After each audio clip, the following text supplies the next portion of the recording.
I really support Raila Odinga's statement yesterday because reflecting on where we were at that particular time, in the year 2024, then he was very patriotic. He really sacrificed a lot, sacrificed his career until now his supporters now came in and said that now you will not have done this, and because they also carried an ambition of one day Raila being a president.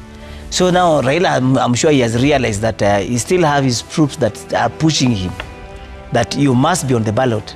He's assuring them that he has not given up his political ambition. We are ODM. Who's told you that ODM will not have a candidate in 2027? Who has told you? Imagine a country on the brink, streets ablaze, youth rising like a tidal wave, whispers of tanks rolling in to crush the chaos. In that moment, one figure emerges from the storm, not as a conqueror, but as a quiet architect who blends history to his will. His name? Raila Amolo Odinga. He is not just a politician, but a genius strategist who distanced with president, outfoxed dictators, and now holds the key to Kenya's next chapter. Today we unravel the moves that saved the nation and the signs pointing to a seismic 2027 showdown. Buckle up. This is the story of the man who plays politics like a symphony of shadows. After so many days of demonstrations, you saw that eventually the military were on the streets. And they were on the streets, of course, they were fairly civil to the Maisha at that time. But that was because they had not been given instructions. And you know, there is what you always all the time talk about, the chief of defense forces. Once the military are given instructions, they execute. And we are almost there. Almost there. So he said it's better to have a country that is civil, where leadership can be replaced through the ballot rather than through the bullets. Born into the fire of independence, Raila didn't inherit power. He seized it from the jaws of oppression. As the son of a vice president turned fierce dissident, he watched Kenya's young democracy twist under iron fist. In the dim days of one-party rule, when speaking truth meant change, Raila ignited the spark. He rallied the unheard, turning whispers of reform into roars that echoed across the savannah. Detained, exiled, betrayed, he emerged not broken, but sharper, a blade honed by adversity. This wasn't luck. It was the first masterstroke of a mind that sees 5 moves ahead, building alliances from ashes and turning enemies into unwaiting pounds. About a year ago, we got together with the UDA party to help steady the ship of the Kenyan nation that had been hit by extreme turbulence and faced the reality of collapse. Some people may not even know exactly where we were, but because I had a first inside impression of what was happening, we were very much almost on the precipice. Fast forward to 2007, when elections fractured the nation like glass under a hammer. Violence erupted, tribes turned on tribes, and Kenya teetered on the abyss. In the rubble, Raila didn't retreat. He orchestrated the impossible. What would have been total collapse became a fragile bridge to stability. He wove threads of dialogue from rival camps, pulling the country back from the edge with a power-sharing pact that stunned the world. Critics called it compromise. Visionaries saw genius. Raila didn't just survive the Inferno. He forged a new order, proving that true strategy isn't about winning battles, but reshaping the war itself. From prime minister seat to the heart of governance, he planted seeds that would blossom for decades. So I can say that I cannot read too much into it, but I believe that he's just trying to whip his house into order in preparation for 2007, because elections. Because you see, I'm not sure if Raila will be on the ballot, but he's preparing his troops so that You know this, in this country, you cannot enter into the presidential race as a single horse. You must through coalition so that for seriousness. So for you to get into any coalition, you don't just go to coalition alone. You go with your foot soldiers.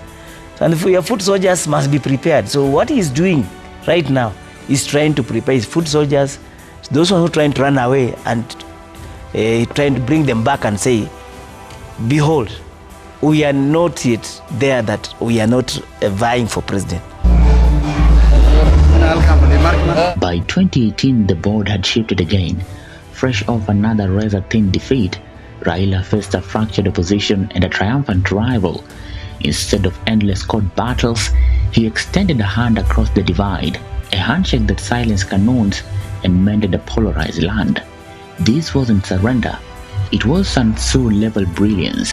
By embedding his influence into the establishment, he neutralized threats, amplified reforms, and built bridges where walls once stood.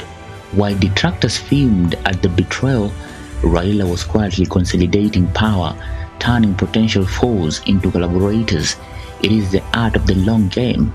Sacrifice the queen to claim the king.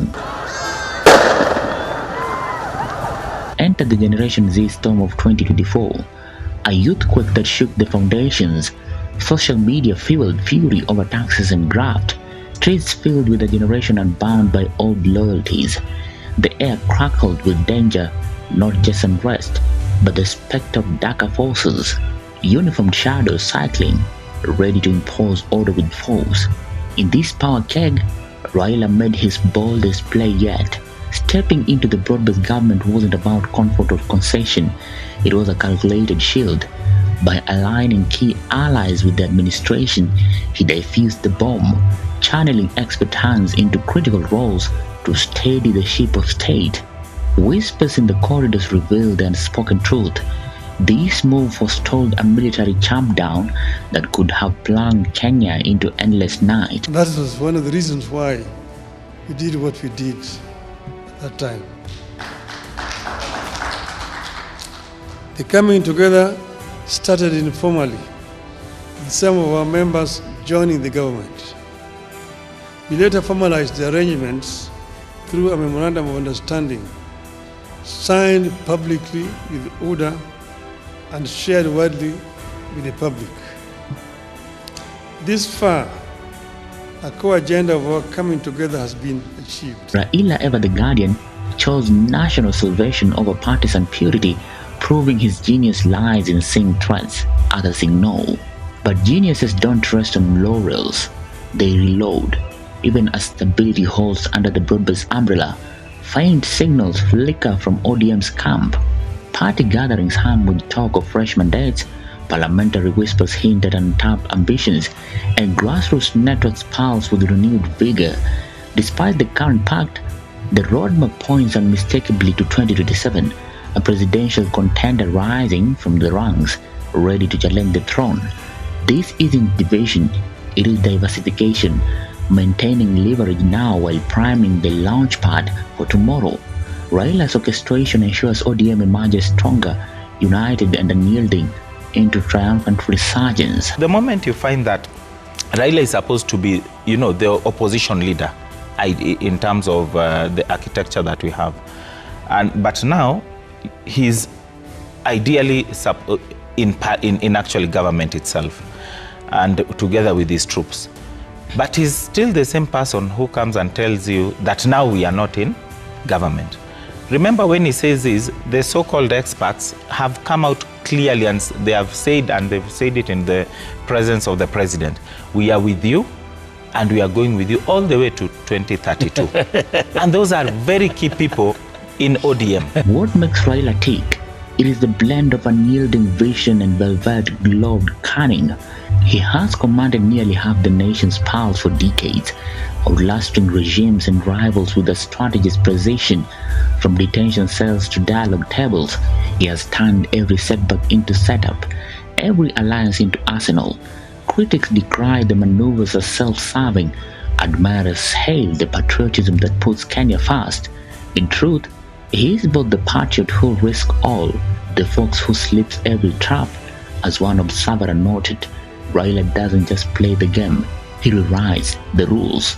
From averting military showdowns in Generation Z blaze to the brewing 2027 thunder, Raila Odinga's tale is Kenya's own, resilient, riveting.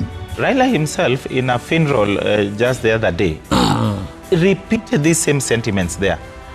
Then when Sifuna went against the grain, people bashed him, people bashed Orengo.